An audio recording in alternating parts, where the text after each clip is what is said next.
Olá pessoal, tudo bem? Estamos aqui no terceiro governo Lula e, sem nenhuma surpresa, está acontecendo exatamente o que eu disse que aconteceria. O Lula está fazendo um governo extraordinário, está chamando a atenção do mundo inteiro, né? E, bom, eu já havia falado sobre isso em 2022, né? Assim, eu coloquei no lixo todas as previsões, não só da direita como da esquerda, que não gosta do Lula, que previa que o Lula não ia vencer, e disse que o Lula não podia ser candidato, porque se ele fosse candidato ele não ia vencer, e que se ele vencesse ele não ia tomar posse, e que se ele tomar posse ele não ia conseguir governar. Então, todas essas previsões da esquerda, não petista e da direita foram pro lixo, né? Não só o Lula está conseguindo governar, como está conseguindo governar muito bem. É claro que o Congresso é de direita, mas está longe de ser a catástrofe que foi prevista na propaganda eleitoral do Bolsonaro. Está muito distante disso. Na verdade, o Lula conseguiu aprovar a reforma tributária, que ninguém conseguiu, que todo mundo dizia que era impossível e que depois da vitória do Lula ninguém conseguiria, ninguém previu isso. Então,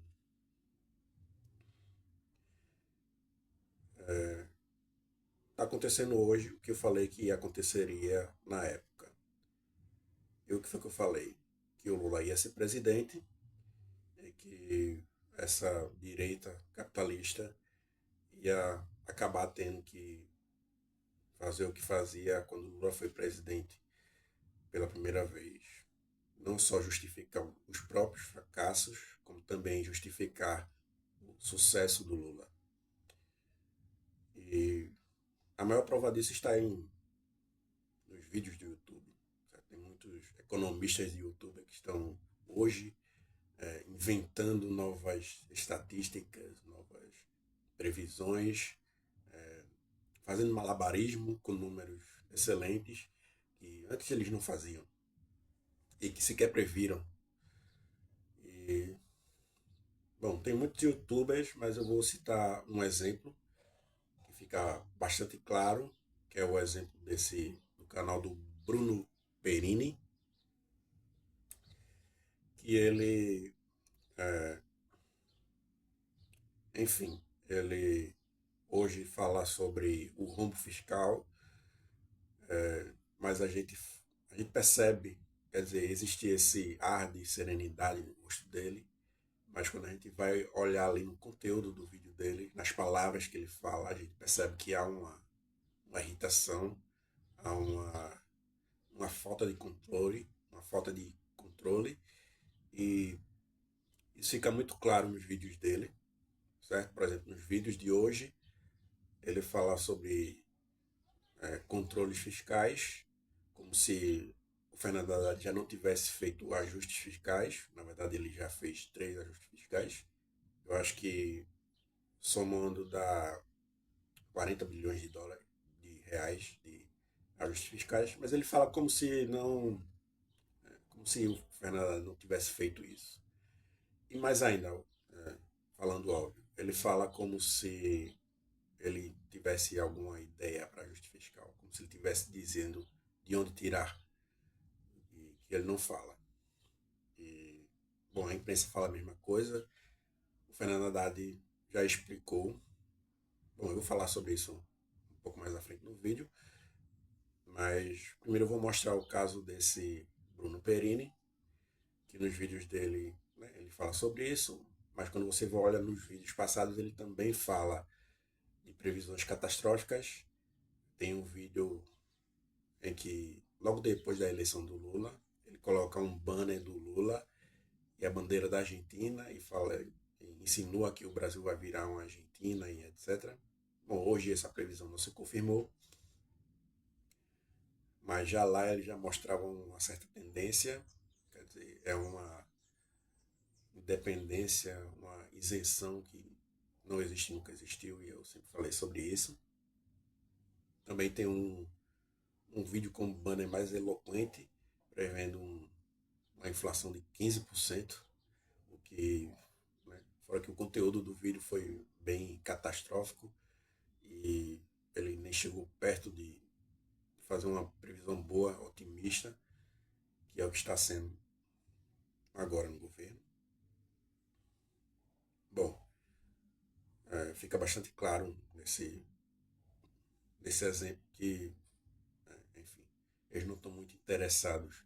Quer dizer, a gente está falando de um grupo de pessoas que não aceitou as eleições. A gente viu o que aconteceu, que eles tentaram, como eles ficaram arrasados com a derrota histórica.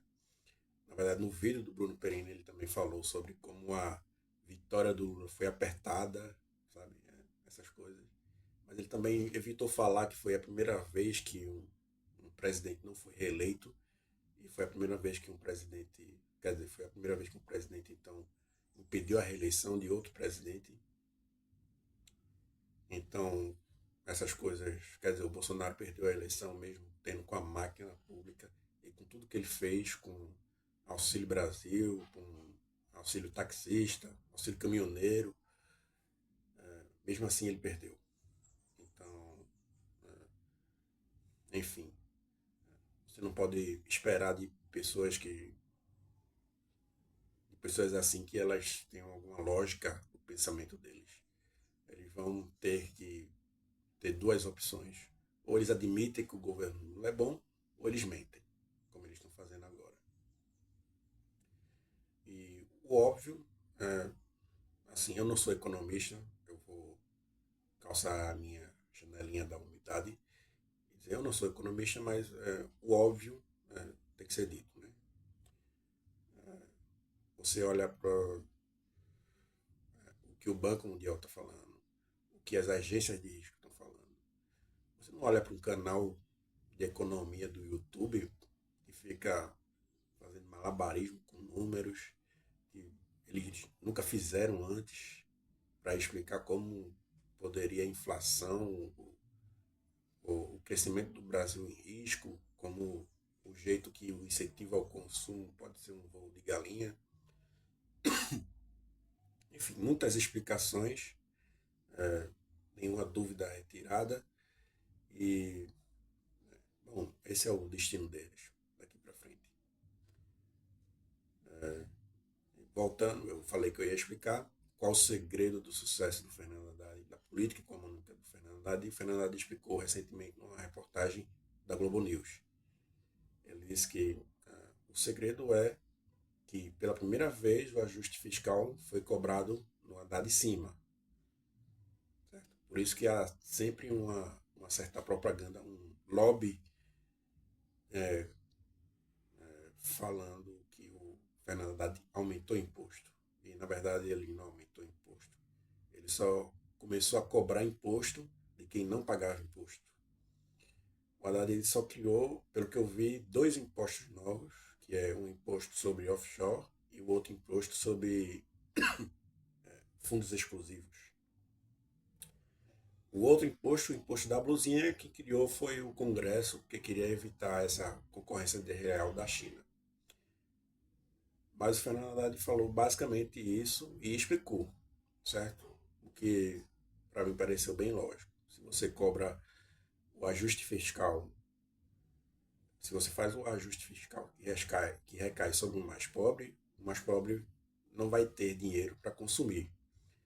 Se você faz o ajuste fiscal no andar de cima, o andar de cima vai pagar o ajuste fiscal, porque tem dinheiro para pagar, e ele vai manter os investimentos, porque o povo vai ter dinheiro, não sofreu a pressão do alívio fiscal, mas os ricos, mesmo sofrendo a pressão do ajuste fiscal, vai pagar para aumentar a infraestrutura e aumentar a produção, e porque, enfim, é dinheiro, eles não querem perder dinheiro.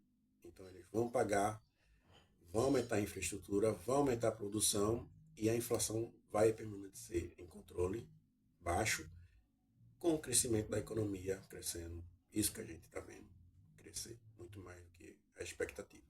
É uma coisa muito simples, você percebe nos vídeos que eles não falam sobre isso, Mas tudo bem se você não acredita em mim, é só lembrar que as agências de risco falaram a mesma coisa, que o Banco Mundial falou a mesma coisa, que o FMI falou a mesma coisa, e você vai chegar à mesma conclusão óbvia, certo?